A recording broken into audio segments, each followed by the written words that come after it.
My name is Maureen Cavanagh. I run an organization called Magnolia New Beginnings. I also am the author of a book called If You Love Me, A Mother's Journey Through Her Daughter's Opioid Addiction. I spend a lot of time speaking to groups about my own struggle with my daughter's opioid addiction and the work that I've done since then in the community. I was very pleased to be asked to speak at the vigil in the Boston Common. She looked me straight in the eyes and said the most shocking sentence I have ever heard. She said, "If you love me, you'd let me die." It was then, finally, that I truly realized how much pain she was in. She didn't want to live like that, but she couldn't find her way out no matter how hard she tried. She was one of the lucky ones, though.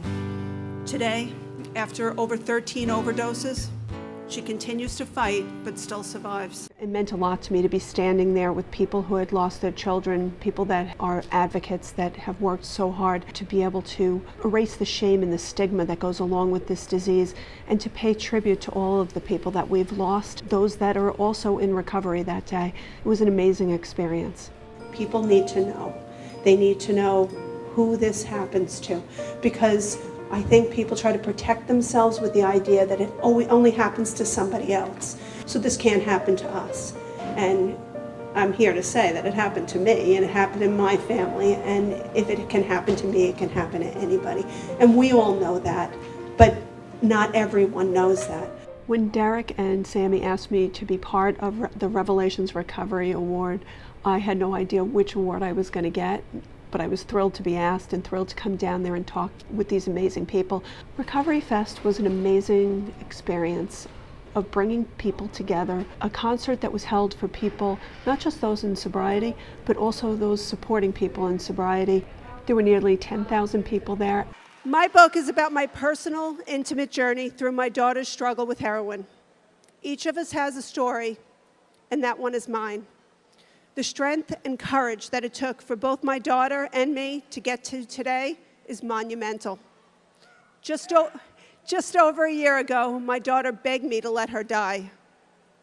Today, I am incredibly grateful to watch as my daughter continues to fight this battle and win. For over 15 months.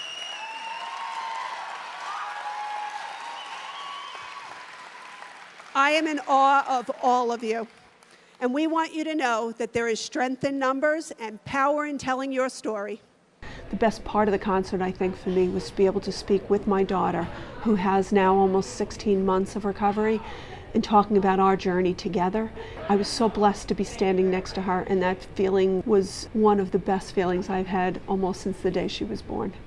I had the opportunity to speak with the security, police, and administrative staff from Partners Health and talk to them about my experience, about the book, and about the work that I'm doing. They're so lost, and they want it so badly, but a lot of them don't believe they deserve it. They think they'll never get their life back together again.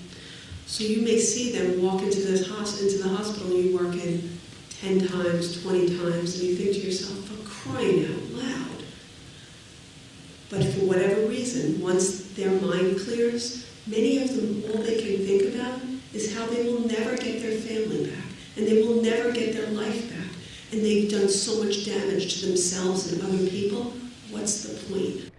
They were incredibly receptive and kind, and I really felt like I had made a difference there today speaking with the people, and that they came up to me afterwards and were very appreciative, because I think that so many people, whether they talk about it or not, are going through this. And that's the response that I was getting. There were so many people in the audience today that related to this not only through their work, but also through their personal lives.